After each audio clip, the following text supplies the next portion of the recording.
Bonjour, messieurs et mesdames.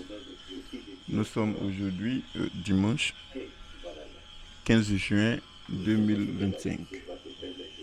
Là, actuellement, où j'ai réalisé cette vidéo, il est exactement 13 heures en Philippines. Nous sommes toujours en Philippines. Alors là, c'est quelque chose que je voulais vous montrer. Ok, c'est une vidéo à m'élever un peu rapidement. Vous, comme je vous l'ai dit, je suis en Philippines. Par conséquent, j'aime vous parler de ce que je vois ici. D'accord. Donc là, nous sommes en Philippines. Je vais vous montrer quelque chose. Alors, donc ici, ils sont en train de construire une école. C'est une école qu'ils sont en train de construire. Donc, vous voyez les amas de fer. Ici, vous voyez les fondations. Parce qu'il faut préciser que nous sommes dans une zone sismique. Ça veut dire qu'une zone avec beaucoup de séisme. Beaucoup de séisme. Donc, vous allez voir que les fondations, on met vraiment l'accent sur les fers. Beaucoup de fer. Okay. Vous voyez même le pilier. Le pilier que vous voyez de l'autre côté. C'est des gros piliers, de gros fers. On ne met pas de bois dans les maisons ici. Ici, les chevrons qu'on met en Afrique, non, ici, c'est plutôt des fers. D'accord. Donc, c'est ce que je tenais à vous dire aussi. Nous sommes en Philippines. En Philippines, plus précisément, là, je suis au village. Parce que je viens au village le week-end. Et puis, les jours ordinaires, les jours ouvrés, je suis en ville. Donc, aujourd'hui, je suis venu dans mon village, qu'on appelle Santa Rosa. Et le village s'appelle Centros Village. Ça se trouve dans ce qu'on appelle le barangay de Market Area. Donc je vais essayer de vous démontrer un peu la structure des Philippines. Alors les Philippines, c'est comme un état fédéral, d'accord, il y a le président, il y a le président de la République. Ensuite, après le président de la République, nous avons les gouverneurs de chaque province. Moi, la province où je suis, on appelle la province Laguna. Donc, après cette province, nous avons ce qu'on appelle les maires qui dirigent, eux, les cities. Ça veut dire quoi? Les cities, c'est comme chez nous, les villes. D'accord? Donc, les cities ici, vous pouvez, le city est dirigé par le maire. Donc le maire, il a pouvoir de décision ici. Le maire, ça représente un peu le président de la République de la ville. Si par exemple nous avons des tremblements de terre ou du volcan ou bien du tsunami, c'est le maire qui décide d'annuler les classes, l'école par exemple. Il peut dire que du la mauvaise température, il faut laisser ses administrés aller au travail. D'accord. Donc il va, ce qu'on appelle, il va canceller les classes. Donc ça c'est le travail du maire.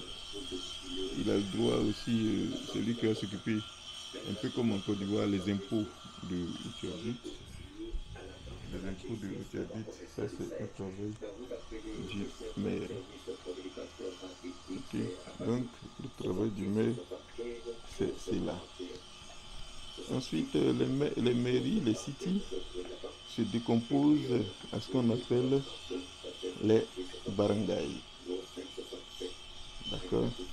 Donc le barangay, si on veut essayer de faire une petite comparaison avec la Côte d'Ivoire par exemple, le barangay, il se définit comme, un peu comme un quartier. D'accord. se définit comme un quartier. Alors, donc, nous revenons encore à vous. J'ai vu détailler tout à l'heure ce que c'est que un barangay, etc. Dans le barangay, il se définit un peu comme le quartier. Ok. Donc c'est plusieurs barangays qui vont recouvrir ce qu'on appelle le city. Et puis le barangay est dirigé par ce qu'on appelle un barangay captain. Ok. Dans une structure, il y a ce qu'on appelle le barangay councilor. Et tout cela sont votés. Ils sont votés. En Philippines, c'est comme ça. Tout ce dont on parle, c'est fait par élection. Il n'y a pas, à part les secrétaires, ce qu'on appelle les secrétaires. Les secrétaires, c'est ce qu'on appelle les ministres. D'accord. Les ministres, eux, ils sont nommés. C'est-à-dire le président qui vient, il fait, lorsqu'il est élu, il va faire son équipe. Donc il va présenter ce qu'on appelle des ministres. Et c'est ce qu'on appelle le secrétaire. D'accord. Donc le maire, le barangay est dirigé par le barangay captain, le conseiller. D'accord. Et ce barangay se compose de plusieurs quartiers, de subdivisions. Ok, ça veut dire quoi? Des secteurs. Je peux prendre par exemple, on a Yopougon. On va prendre un exemple pour les Ivoiriens. On a Yopougon. Désolé si je parle de Côte d'Ivoire beaucoup, c'est parce que c'est ce que je maîtrise mieux. En fait, j'y ai vécu. J'ai vécu en Côte d'Ivoire. Et je pense que les mêmes structures pour l'Afrique francophone, je crois que c'est la même chose. Alors, donc, la structure, ça se compose de plusieurs subdivisions. Et puis les subdivisions sont dirigées par un chef de quartier. Ça veut dire quoi? Moi, je suis étranger. Si par exemple, je dois peut-être payer, je dois aller à l'immigration, ou bien là, la police, là-bas, eux ne me connaissent pas. Et puis on ne connaît pas mon impact sur où je vis. Peut-être que je suis quelqu'un de très bon, quelqu'un qui est un peu coléreux, quelqu'un qui se bat. Alors, là-bas, ils vont me demander de voir mon quartier afin de fournir un document. Alors, lorsque je vais partir voir le chef de quartier, okay, je vais mon passeport ou bien mon document, un document officiel. Alors, lui, il va contacter automatiquement mon propriétaire de maison. Et puis, eux, ils vont signer le document voulu. Ils sont reconnus, ils sont votés pour 2 ans. Et c'est lorsqu'ils vont finir qu'ils vont me dire, ok, là nous avons fini. Tu peux maintenant te rendre soit à l'immigration pour fournir ton document. Donc en gros, ça c'est ce qu'on appelle les chefs de quartier, les chefs de subdivision. Donc c'est comme ça la structure administrative des Philippines. Très bien. Alors, qu'est-ce qui se passe? Comme je vous l'ai dit, ça c'est une vidéo à main levée. Ici, c'était une rizière à l'époque, c'est-à-dire un champ de riz. Ok. Pour le moment, je n'ai pas. Lorsque j'irai dans un champ de riz, je vais vous montrer comment ça se passe. Ici, l'agriculture est mécanisée. Ça veut dire tout se fait avec des machines. Ça veut dire quoi? La machine va labourer la boue. D'accord? Ils vont ouvrir les bouches d'incendie. Je signale que même dans la brousse, il y a les bouches d'incendie. De sorte qu'à aider les populations à irriguer le riz, le casier. Donc lorsque c'est irrigué, la machine va faire tout le boulot et on aura des sémeurs. C'est-à-dire la machine va planter le riz, mais la machine, vous voyez l'œuvre mécanique, c'est pas forcément parfait. Alors, il y aura des individus qui vont venir faire les corrections. Ok, j'aurai l'occasion de vous montrer cela. Ne vous inquiétez pas.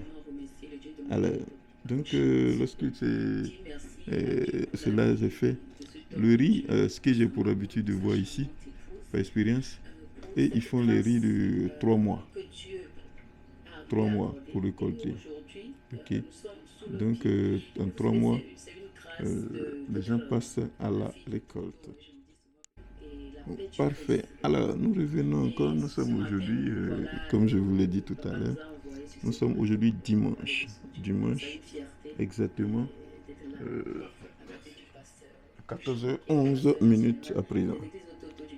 Le temps est très ensoleillé, très ensoleillé. Donc l'objectif de la vidéo, c'était pour vous montrer un peu comment se font les travaux. Vous voyez, dans les constructions ici, il n'y a pas de bois, tout se fait en fer. Vous voyez les piliers que vous voyez là, les fondations, ça prend des milliers de tonnes de fer. Ok, des milliers de tonnes de fer.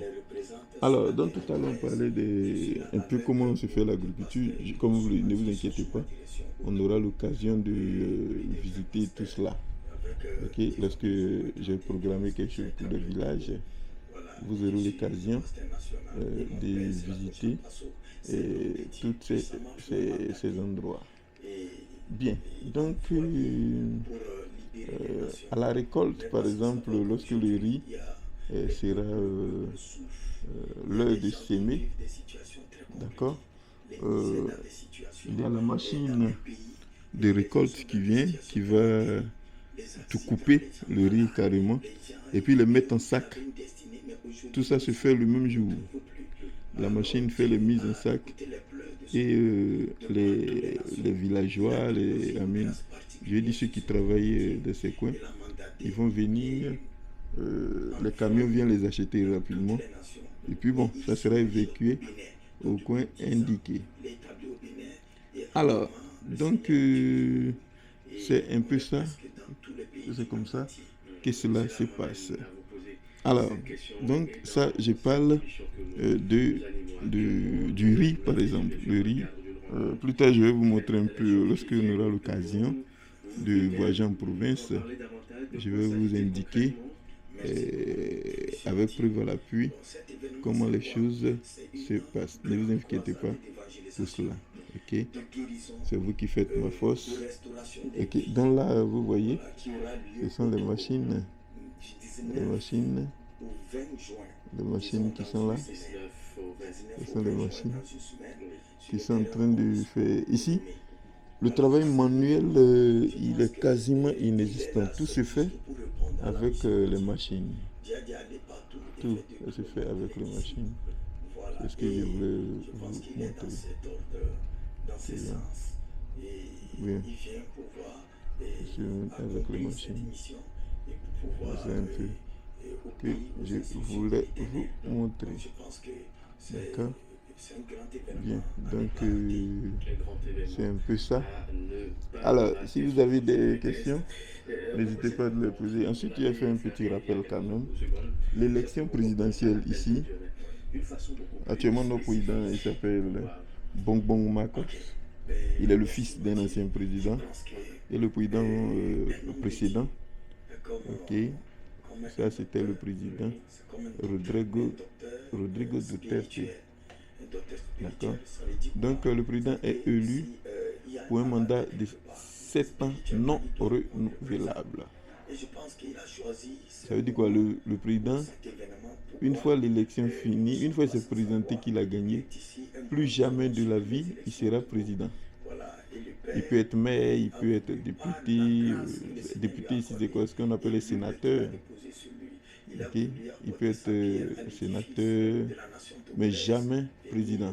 C'est fini. Donc une fois il fait ses 7 ans, quand il a gagné l'élection, c'est fini. Il ne peut plus jamais être président. Okay.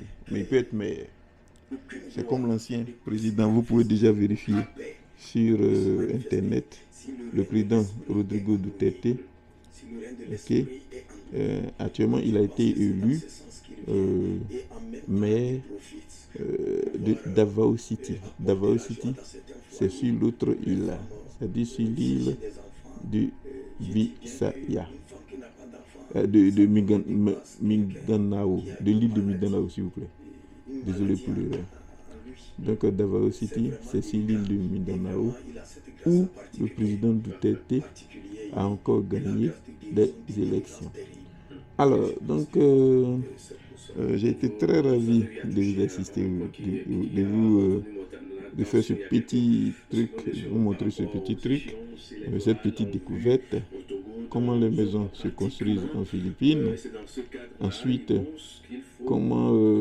quel est le type de gouvernement que les Philippines ont. Ils ont le président, ils ont le vice-président, ils ont les gouverneurs, ils ont les sénateurs, ils ont les maires, ils ont les conseillers, ça veut dire ceux qui dirigent les barangays. Alors donc en gros, c'est ce que je vais vous donner comme information pour le moment. Si vous avez d'autres questions, n'hésitez pas de les mettre en commentaire et je ferai de mon mieux pour vous lire. N'oubliez pas que je lis tout le monde. Donc passez une agréable journée et à bientôt. Merci, au revoir. Bonjour, Amel Levé. Je suis en train de faire une vidéo pour vous un peu comment les trucs se font.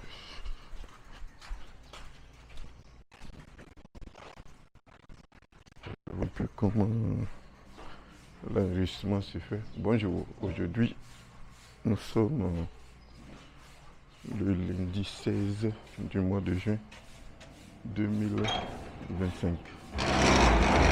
Alors là c'est une vidéo à main levée parce que là nous sommes en train de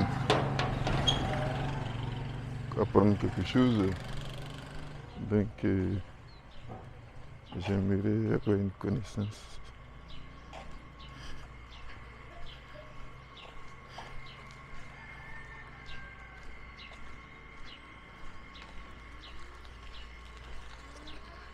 Je voudrais juste avoir une connaissance de la chose. En fait, la semaine passée, lorsque je suis passé, il y avait des trous qui étaient en train d'être creusés, etc. Et je vous avais promis de repasser. Donc ça, c'est nos villages. Ok, actuellement, j'utilise une petite caméra qui est un amplificateur. Donc, je vais voir si cela marche bien avec l'appareil. C'est ce que je te dis. Voilà. Donc il fait extrêmement chaud. Nous sommes aujourd'hui lundi, le 16 décembre 2025.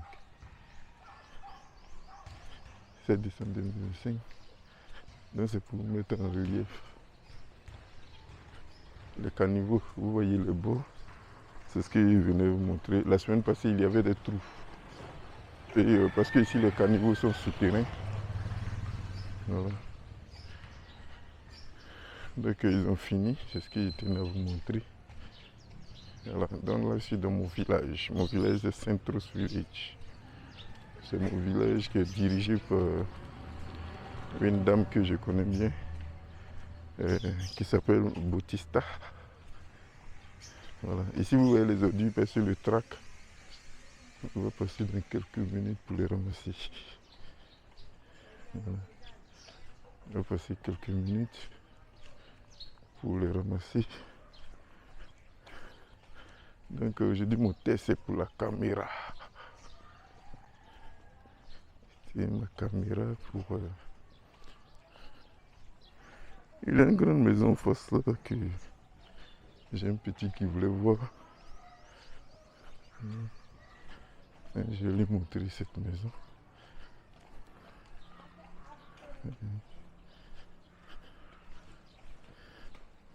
Une petite maison en face.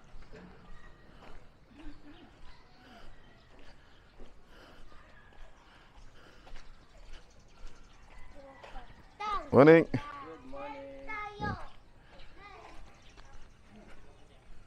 Ouais, donc, et puis c'est ici.